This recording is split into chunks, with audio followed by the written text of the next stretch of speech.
Hi friends, good morning. ఈరోజు మనం పచ్చిరొయ్యల కూర ఎలా తయారు చేసుకోవాలో చూద్దాం. పచ్చిరొయ్యల కూర నేను బెండకాయ వేసాను, చాలా టేస్టీగా ఉంటుంది.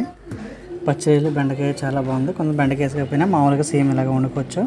బెండకాయ స్కిప్ చేసుకుని కూర అయితే కనుక చాలా మధురంగా వచ్చింది. బెండకాయ పచ్చిరొయ్యల కూర. Welcome to my channel FOODPE.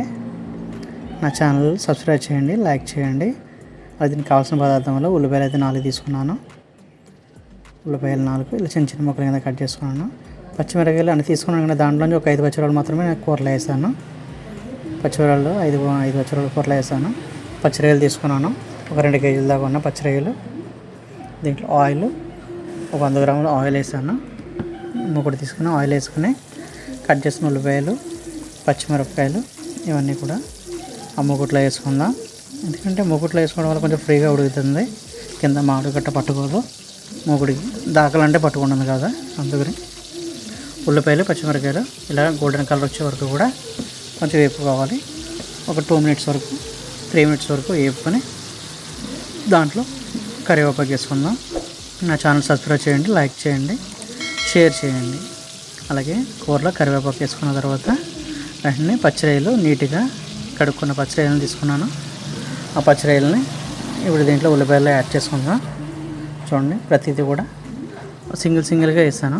పచ్చిరొయ్యలు దీంట్లో ఒక ముద్దగా వేయడం కాదు, సింగిల్గా వేసాను. పచ్చిరొయ్యలు అయితే చాలా బాగా క్లీన్ చేసుకుని పక్కన పెట్టుకుని ఆ పచ్చిరొయ్యలు ఈ ఉల్లిపాయలు యాడ్ చేస్తాను.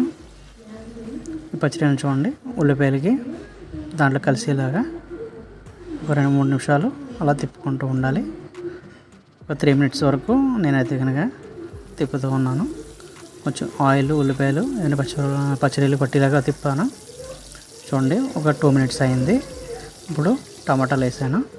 చిన్న ముక్కలు కింద కట్ చేసుకున్నాను. ఒక 3 టమాటాలు అయితే చిన్న టమాటాలు 3ని ఆ 3 కూడా దాంట్లో వేసుకున్నాను. ఇది కూడా మనకి ఒక 2-3 మినిట్స్ వరకు బాగా తిప్పుకుంటూ అలా వేపుకుంటూ ఉండాలి. నేను మీడియం మంట పెట్టాను. ఇప్పుడు పసుపు వేసుకున్నాను. పసుపు ఒక 1/2 టీ స్పూన్ వేసాను. 1 టీ స్పూన్ అయినా పడుతుంది, చిన్న స్పూన్ అయితే కనుక 1/2 టీ స్పూన్ సరిపోతుంది. కారం అయితే కనుక 8 టీ స్పూన్లు వేసాను. 2 కేజీల పచ్చిరొయ్యలు కాబట్టి 8 టీ స్పూన్లు కారం వేసాను. చూడండి, అలా కింద మాడుతుంటే కనుక మాడకుండా కొంచెం దాన్ని లైట్గా గరిటతో తిప్పుకోవాలి. ఇప్పుడు వాటర్ యాడ్ చేశాను. ఒక 1/2 లీటర్ వాటర్ యాడ్ చేశాను. చూడండి, యాడ్ చేసి కూడా ముక్కలన్నీ కలిసేలాగా చేశాను. ఇప్పుడు కళ్ళుప్పు వేసాను. కళ్ళుప్పు లేకపోతే సాల్ట్ అని వేసుకోవచ్చు మీరు. కళ్ళుప్పు వేసి దాంట్లో బెండకాయ ముక్కలు నేను వేసుకున్నాను. బెండకాయ మీకు ఇష్టం లేకపోతే బెండకాయలు స్కిప్ చేసేయచ్చు. చూడండి, ఇలా ఉడుకుతూ ఉండాలి. ఉడుకుతూ ఉన్నప్పుడు కొంచెం గరిటెతోటి కింద మాడకుండా కొంచెం తిప్పుకుంటూ ఉండాలి. అలాగా 1 మినిట్కి 2 మినిట్స్ తిప్పుకుంటూ ఉండాలి. ఇప్పుడు 3 మినిట్స్ అయింది. ఇప్పుడు చింతపండు పులుపు పక్కన నానబెట్టుకున్నాను. ఆ చింతపండు పులుపు యాడ్ చేసుకున్నాను. ఇప్పుడు చూడండి, చింతపండు పులుపు కూడా దీంట్లో యాడ్ చేస్తాను. ఒక 3 మినిట్స్కి మళ్ళీ ఉడకనిస్తూ ఉండాలి.